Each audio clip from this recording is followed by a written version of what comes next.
Hello friends, welcome to YouTube channel education Niketan. आगामी 66वीं BPSC प्रारंभिक परीक्षा और बिहार दरोगा के मुख्य परीक्षा को ध्यान में रखते हुए हमने जो बिहार करंट अफेयर्स की एक सीरीज स्टार्ट की है, उसी की चौथी कड़ी लेकर हम उपस्थित हैं। इससे पहले हम जुलाई पार्ट 1 और पार्ट 2 और अगस्त पार्ट 1 इसी चैनल पर अपलोड कर चुके हैं। आप वहां से जाकर देख सकते हैं। हमारा आज का पहला तथ्य है कि मखाना बीज उत्पादन कार्यक्रम के लिए बिहार के किस कृषि संस्थान का चयन किया गया है।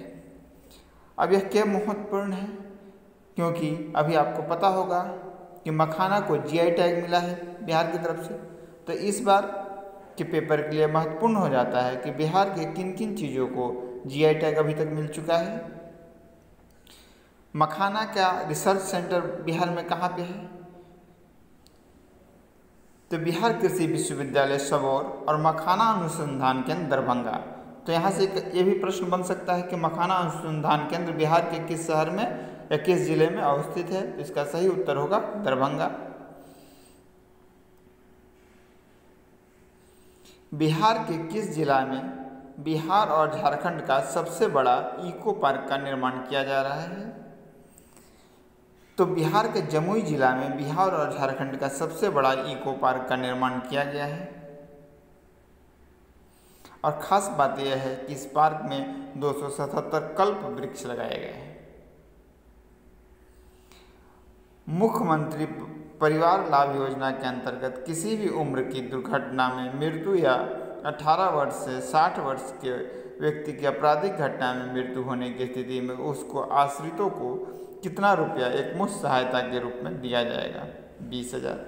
इस तरह के प्रश्न आप जरूर याद रखें, क्योंकि आप देखेंगे जब 65वीं बीपीएससी प्रारंभिक परीक्षा के पेपर को लेकर, तो आप देखेंगे 2 से 3 प्रश्न बिहार की योजनाओं से संबंधित पूछे जाते हैं। इसीलिए आप याद रखिएगा कि मुख्यमंत्री कन्या उत्थान योजना जो है उसके तहत कुल 54,000 रुपये दिए जाते हैं, जिसमें ग्रेजुएशन पास होने पर बालिकाओं को 25,000, इंटर पास होने पर 10,000 दिया जाता है।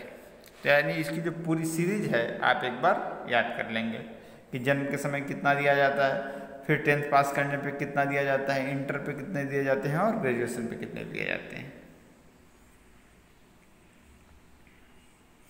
केंद्रीय आवास और शहरी कार्य मंत्रालय भारत सरकार द्वारा स्वच्छ सर्वेक्षण 2020 जारी की गई है, जिसमें 4,242 शहरों, 62 छावनी और 97 गंगा शहरों को शामिल किया गया है। एक फैक्ट और याद रखेंगे कि अभी हाल ही में जारी ईज ऑफ डूइंग बिजनेस में बिहार की जो रैंकिंग है वो 26 है। ये काफ़ी इम्पोर्टेंट क्वेश्चन है। और चूंकि जब बिहार बीसीएस का पेपर उठा के देखोगे तो जो बिहार के निकटवर्ती राज्य हैं जैसे उत्तर प्रदेश, पश्चिम बंगाल और उड़ीसा, इन राज्यों में भी घटित घटनाओं से संबंधित प्रश्न पूछे जाते हैं। तो ईज ऑफ डूइंग बिजनेस में इस बार उत्तर प्रदेश का रैंक 2 है और उत्तर प्रदेश ने लगभग 12 अंकों को उछाल प्राप्त किया है और बिहार का रैंक कितना है 26। पटना का स्थान इस बार जो स्वच्छ रैंकिंग है उसमें 47 रहा है। मैं आपको पहले ही बता चुका हूँ।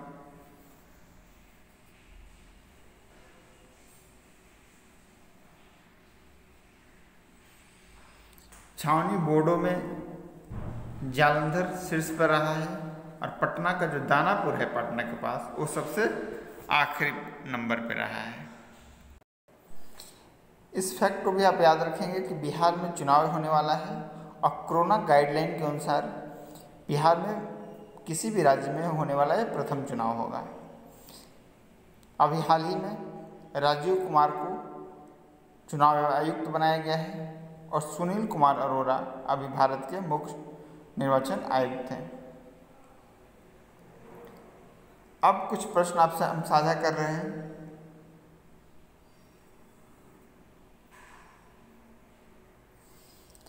स्वच्छ सर्वेक्षण 2020 में 10 लाख से अधिक आबादी वाले 47 शहरों की रैंकिंग में अंतिम स्थान किसे मिला है।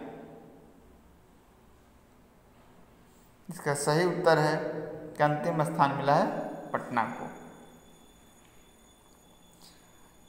जितने भी प्रश्न हैं इसके उत्तर मैं पहले ही वीडियो में आपको बता चुका हूं, इसलिए आपसे उम्मीद करता हूं कि आप साथ साथ उत्तर देंगे। स्वच्छ सर्वेक्षण में देश में कुल 4242 शहरों की रैंकिंग में पटना का कौन सा स्थान है? इसका सही उत्तर है 105।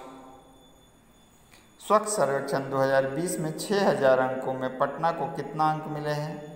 इसका सही उत्तर है 1544.12। स्वच्छ सर्वेक्षण में 100 से अधिक निकायों वाले राज्यों में बिहार के कितने पावदान पर है? इसका सही उत्तर है बिहार 12वें पावदान पे है।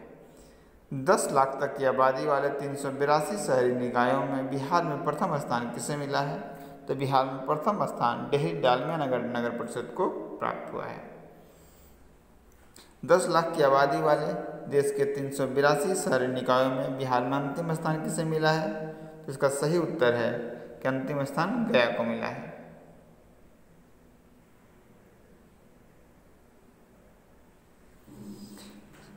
स्वच्छ सर्वेक्षण 2020 में पूर्वी भारत में 47वां रैंक या यूं कहे कि किस नगर निगम को बिहार में 47वां रैंक प्राप्त हुआ है? तो इन दोनों ही प्रश्नों का सही उत्तर है पटना को 47वां रैंक प्राप्त हुआ है।